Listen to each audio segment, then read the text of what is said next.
Hello, today I want to show you two different inking techniques for the same layer of lino. So I have one of my weather prints, so this one is an early morning print, and what I have already is a rainbow rolled sky that goes from sort of pale up to a sort of bluey mauvey colour, and then a very neutral grey landscape at the bottom. And if I show you the block itself ready to be printed, what I've done here is I want to print this cloud onto my sky. There is also a tiny little flock of birds. So I need to treat the flock of birds differently from the cloud, and I'll explain that in a minute. But before I get started, let me just show you. I want this landscape to stay neutral grey, so I don't want any pinks or anything getting into the landscape. So what I've done is I've taken a bit of plastic. This is a bit of plastic sheeting. I got this from hand printed. I think they use it for silk screening, but any sort of plastic, mylar, things like that will do. And I've just made myself a little mask on some brown paper hinges there, and when I ink up I'll flip that back, do my inking, and before I print I'm just going to pop that down, and that will keep the landscape protected from any of the colour that I use in the sky. So when I did the inking of the sky, and I'm going to show you the colours that I used on white paper, just to show you the difference that printing onto a coloured paper makes. So here on the white paper, you've got the white paper brightening this colour blend up, and it's much quieter on the grey. So I've actually made this a little bit brighter than I would have done if I was using white paper, because when it gets to the grey, it's that kind of lovely non-colour of early morning, so a kind of where everything is very, it's not very clear what colours are there.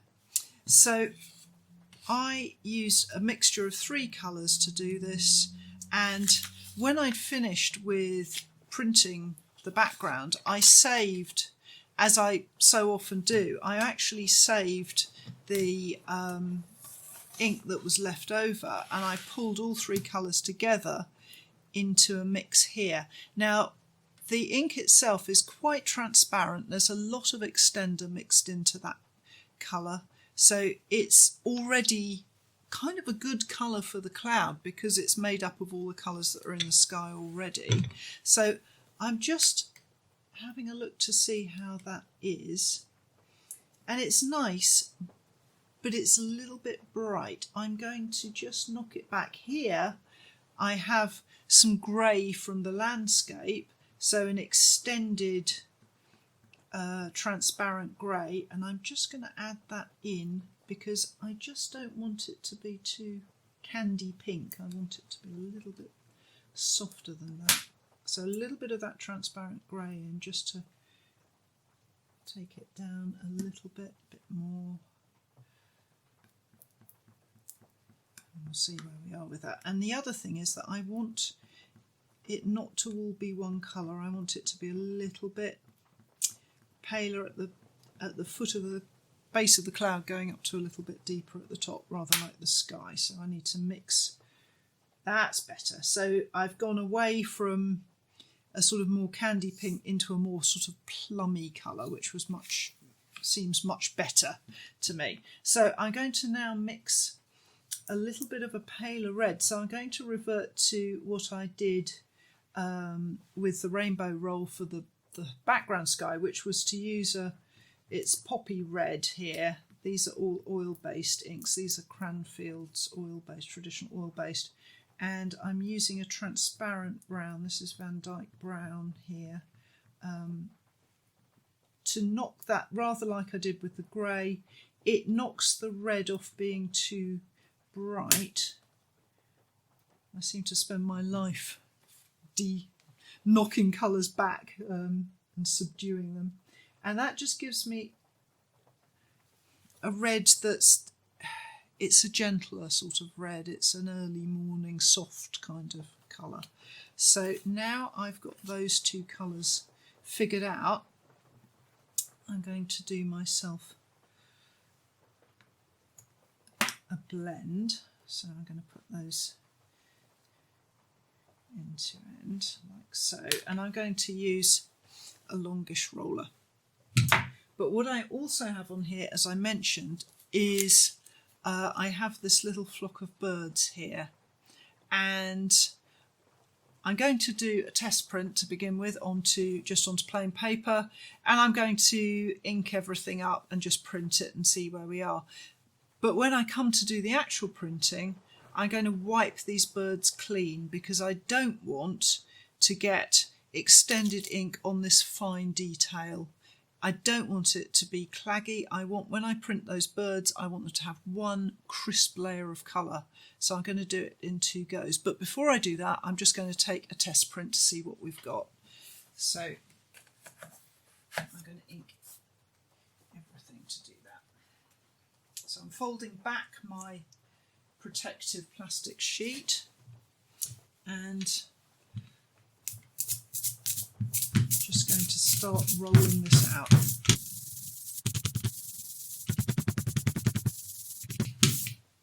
Okay, let's see what result we get with that. So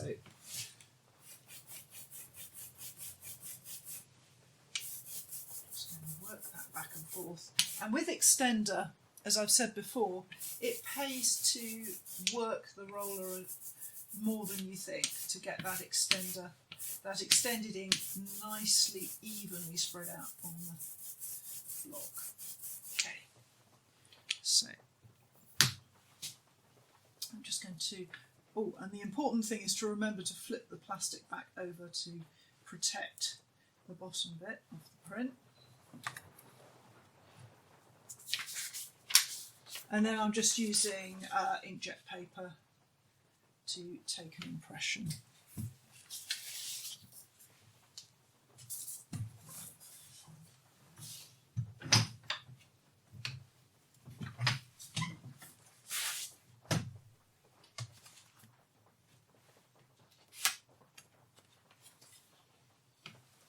Good. So now I can see I've got my cloud, and I'm just checking that my little birds are working, and I think they are. Yep, I'm happy with those, so that's good. And I'm also, yeah, I'm quite happy with the colour of that. I think that's quite nice. I certainly don't want it any deeper than that. I don't want any more ink than that. Scantier inking is better. So that's good to go. And I'm just going to position my print. Now, it's good practice to put a sheet of paper to protect your print from the inked block, just as a protective measure. And now I'm going to line up my paper using the registration marks here. Just taking my time and getting it nice and accurate, ready for me to print.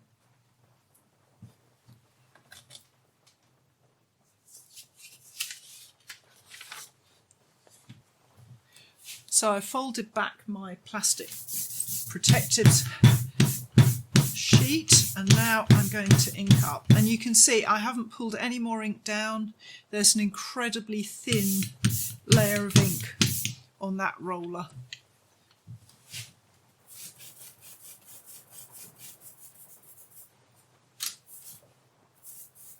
And I'm just taking my time, just working back and forth, making sure I've covered it well.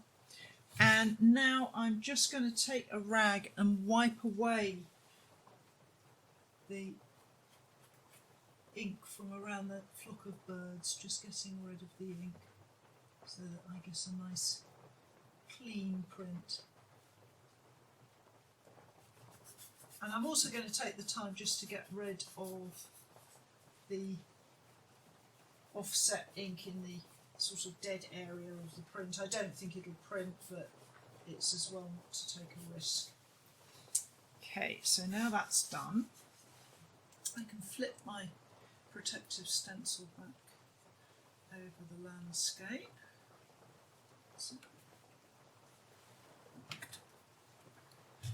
And I don't know if you can hear, but we've got a lot of rain coming down. So I'm actually going to reduce the pressure. I've taken off one layer of card and I'll see what I get. I may need to add the card back in again to get a good print, but we'll see.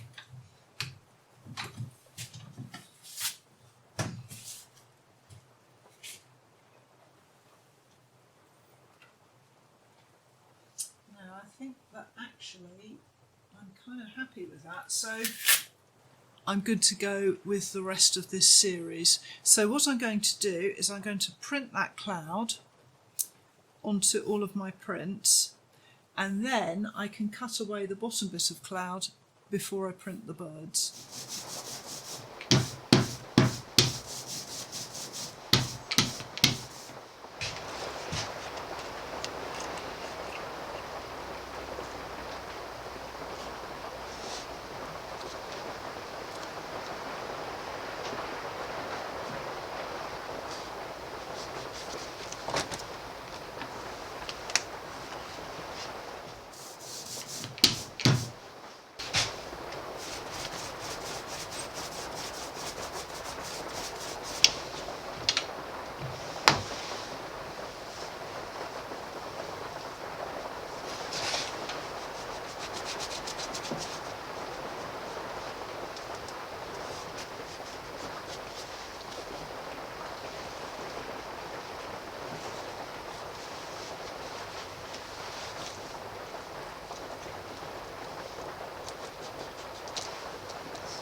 When I said that this was going to be 2 inkings for 1 layer of lino, I completely forgot that I actually want a couple of little birds going in front of the cloud here. So I do have to do a tiny bit of cutting. I just need to get rid of this bit of cloud. So I have taken a China graph and I've just drawn myself in a couple of little birds there, and I am just going to take away that bit of the cloud because I want the birds to look like they're flying in front of this cloud.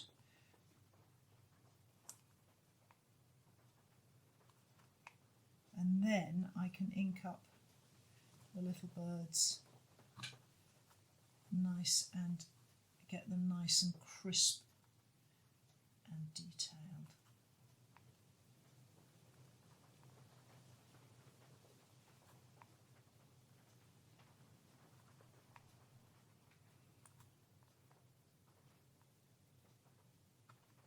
So if I hadn't had to pause and cut this cloud, if my birds had been separate from the clouds, I would still have wiped them clean and gone back in and inked them separately to keep them nice and crisp.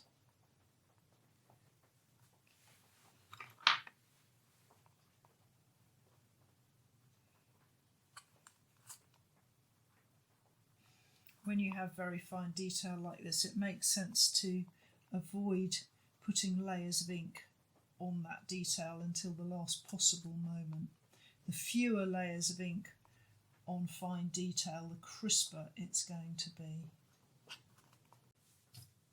So I'm at the point where I have my cloud printed and I want to drop those little birds in, but I don't want those birds to be very dark at all. So I am using virtually no ink here. So instead of using extender, what I'm relying on is rolling out such a thin layer of ink that the birds will look naturally paler and knocked back rather than being thick black birds in this rather dreamy landscape. And now I'm just going to put my print into place.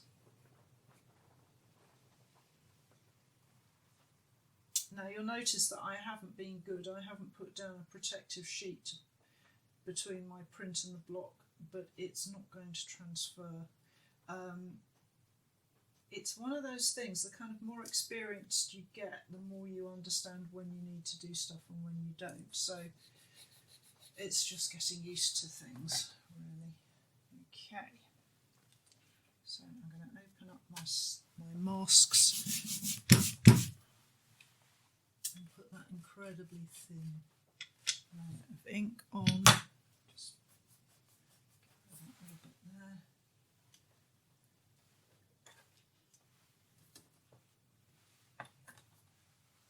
And I might try it with just one piece of card, just not reducing the pressure, because this paper is heavier than the inkjet paper I just tested, so I'm compensating by taking one layer of card off.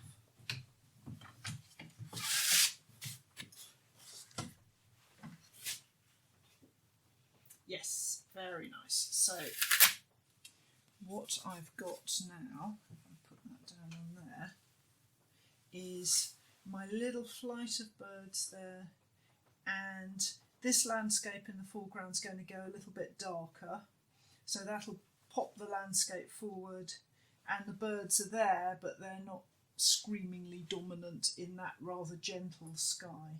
So I'm keeping them tight by using neat ink but a really thin layer of ink, and taking pressure away from the press so it's not squishing down too hard.